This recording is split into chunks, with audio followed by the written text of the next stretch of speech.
So in the last lecture we discussed about a condition that was called as the pancreatic insufficiency, okay, right, in the second lecture, right.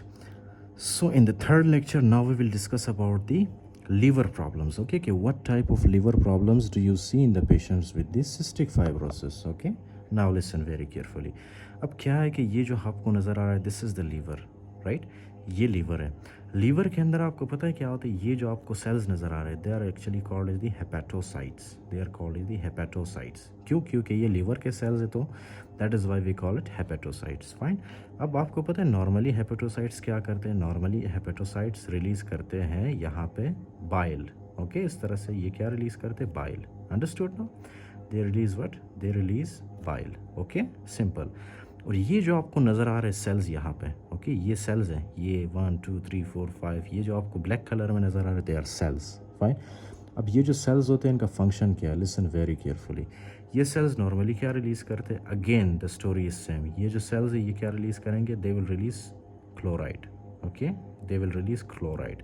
इस chloride के साथ CFTR gene है ना यहाँ पे, CFTR protein, ये क्या release करेगा, क्लोराइड, ओके। और यहाँ पे हमारे ल्यूमन के अंदर ऑलरेडी क्या पड़ा होता है, सोडियम, ओके। तो ये दोनों एक दूसरे के साथ मिलते हैं और ये दोनों किस चीज़ को पुल करते हैं अपनी तरफ, या सोडियम किस चीज़ को पुल करता है, वाटर को, ओके, फाइन।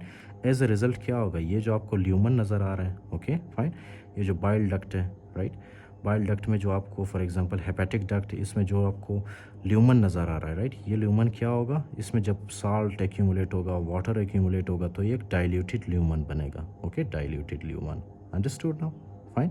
और इसके अंदर क्या पड़ा होता है, इसके अंदर प्रेजेंट होता है म्यूकस, ओके, राइट। तो जाहिर सी बात है जब ये ल्यूमन डाइल्यूटेड होगा तो ये जो हमारे पास म्यूकस लेयर है, mucus layer, mucus membrane, sorry, mucus जो हमारे पास यहाँ पे प्रेजेंट होता है, राइट, ये म्यूकस भी क्या होगा, डाइल्यूटेड, ओके। क्यों? क्योंकि इस म्यूकस के अंदर वाटर है, सिंपल, ओके। तो ये जो म्यूकस होगा this will be normal mucus, fine. अब क्या है, कभी कभी जब ये CFTR प्रोटीन यहाँ पे म्यूटेट होगा तो ये जो CFTR प्रोटीन है ये वर्क नहीं करेगा प्रॉपर्ली, जिसकी वजह से ये क्लोराइड को पुश नहीं कर पाएगा सेल के बाहर, ओके। जब क्लोराइड सेल के बाहर नहीं जाता तो क्लोराइड सेल के अंदर एक्यूमुलेट होना स्टार्ट कर देता है। तो यहाँ पे ल्यूमन में क्या होगा, ल्यूमन में क्लोराइड की कॉन्सेंट्रेशन कम होगी, ओके।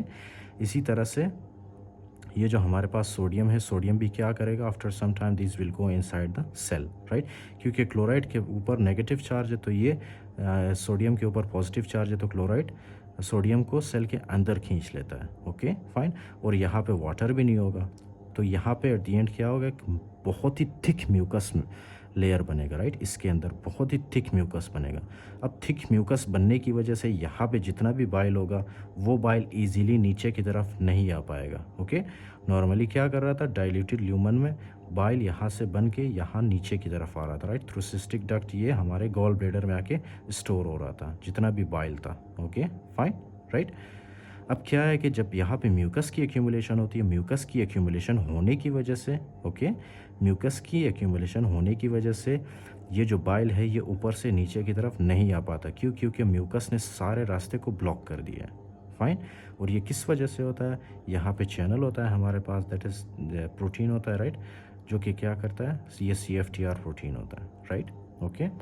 नॉर्मली ये क्या करता है, नॉर्मली ये जो है रेगुलेट करता है, राइट, क्लोराइड को सेल से बाहर निकालता है और सोडियम को सेल के अंदर नहीं आने देता, right. I discuss these many times with you, fine. तो ये होता है आपके पास। अच्छा, अब क्या है कि बाइल अगर सेल से फॉर एग्जांपल लीवर से बाहर नहीं आएगा तो जाहिर सी बात है कि ये जितना भी बाइल होगा ये वापस हमारे लीवर के अंदर चला जाएगा, राइट। सबसे पहले ये तो हमारे हेपेटोसाइट्स को डैमेज करेंगे, right, it can cause hepatitis, okay, fine. उसके अलावा जब ये फॉर एग्जांपल हमारे लीवर को किस तरह से डैमेज करता है, through different methods, okay, and these may lead to the liver cirrhosis. Liver cirrhosis को आपको पता है, लिवर सिरोसिस करवा सकता है ये, ओके, फाइन। लिवर सिरोसिस करवा सकता है, एसोफेजियल वेरिसिस करवा सकता है ये पेशेंट के अंदर, एसोफेजियल वेरिसिस करवा सकता है, ओके, फाइन, esophageal varices. अच्छा, by the way, if you don't know this liver cirrhosis, esophageal varices, I discussed them in very detail in the step 1 of the GIT, okay, gastrointestinal tract. I discussed them in very detail, trust me, okay. So you can go and check there also, fine. तो biliary cirrhosis हो सकता है, sorry this is not liver cirrhosis, this is biliary cirrhosis, okay.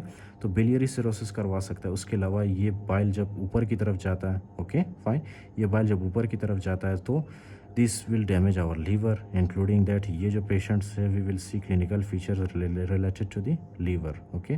जैसे कि jaundice आ गया हमारे पास, fine. Hypoproteinaemia, जब ये लीवर डैमेज होता है, आपको पता है नॉर्मली ये जो हमारे पास लीवर है, आई थिंक ये up to 12 gram of proteins ये नॉर्मली हर रोज़ बनाता है हमारे बॉडी के अंदर और सर्कुलेशन के अंदर रिलीज़ करता है, फाइन। तो जब ये लीवर डैमेज होता है तो ये प्रोटीन नहीं बना पाता, ओके।